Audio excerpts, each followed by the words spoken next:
Well, finally, hello, and thank you for joining us for Confessions and Convictions. It has been a tough day. Every beginning of the month for me is a very hard day because it's transition month, and I do things the old-fashioned way. I don't use the computer. I don't use, well, I sort of do. I'm with you, right? But I do things by hand and by note. And I have a huge book that probably resembles a phone book that I change out every single month. Takes me a long time, but keeps me organized. So, that put aside, tonight's subject again, we've been talking about the altar. And do you know much about the altar, what it's for, and who made the very first one? Well, I can tell you who made the very first altar and why he did so. The very first altar we find in Genesis chapter 8, verse 20. Well, if you remember, chapter 1 and 2, God made everything those first 6-7 days, and then God made man and Adam and Eve, man and woman. And then from there, things got a little out of hand. And by chapter 6, it got crazy, and God had to say, whoa, hold on here. Things are too messed up.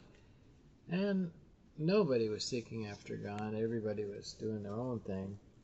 And so God said, okay, we're going to start over again. It's a mulligan. And so in chapter 7, chapter 5 gives like the genealogy of time, which is a good 8,000 years, at least 6.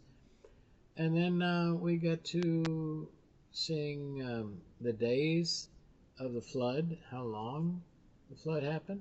And then we get to chapter 8, where Noah finally opens the window of the door of the ark. He doesn't go until God tells him to.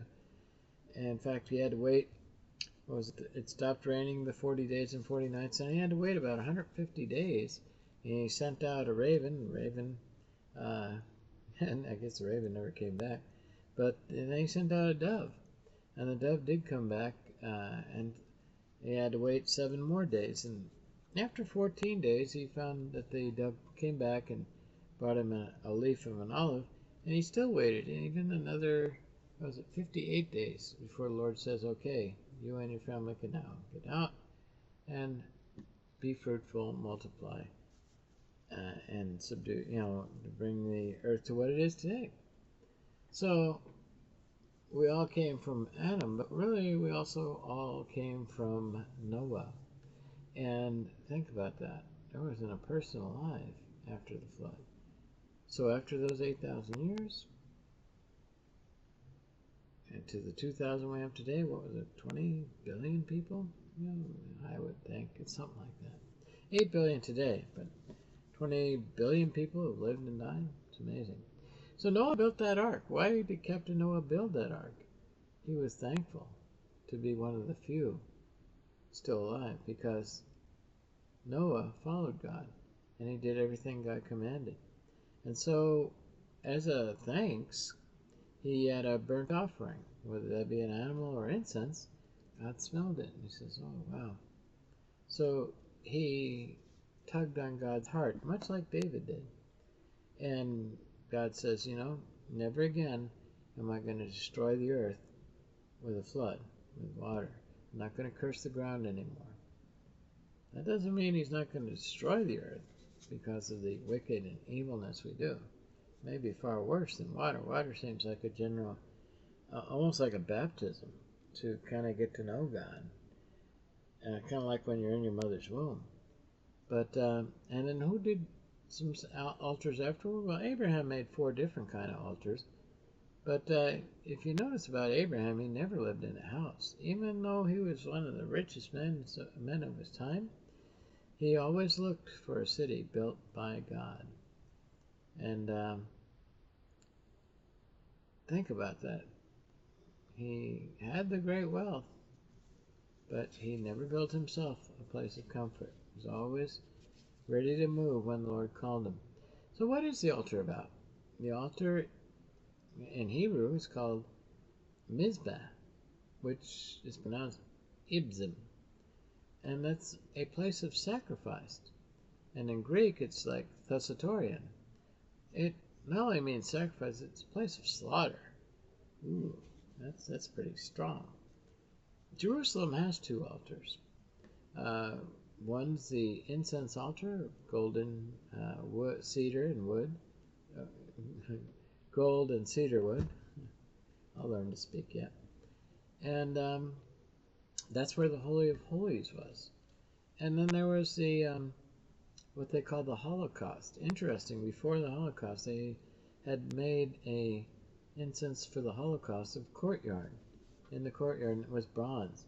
Now, where the divine, this is where an altar means the divine God and the human interacted.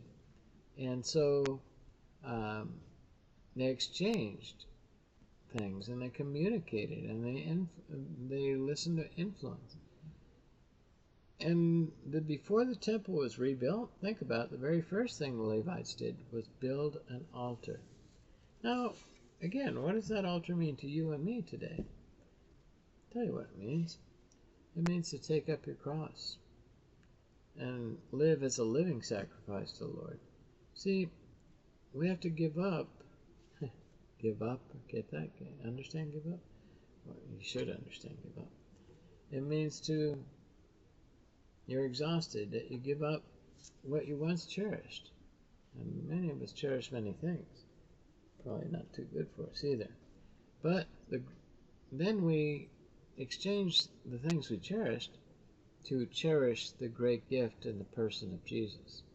So when you keep your feet planted, think about that. You could be planted either in the Lord, or 1 foot in the world and 1 foot in heaven, or 1 foot for godly things and 1 thing for sinful things. Some people try to live that life. They don't quite give up everything. And so when that happens, think about a guy in the NBA, and he has those feet planted. Well, what happens? Whether it's a foul or not, the guys are going to whiz right by and probably knock him down and score anyway. So, do you really want to be planted like that? Should always be on the move for the Lord, and always willing to sacrifice. In the meantime, Lord keeping me around, Lord keeping you around. If you have a comment, you're so inclined, please leave it. And also, do me a favor, hit subscribe. It's always a pleasure to have you, and we look forward to seeing you once again, Lord willing, mañana.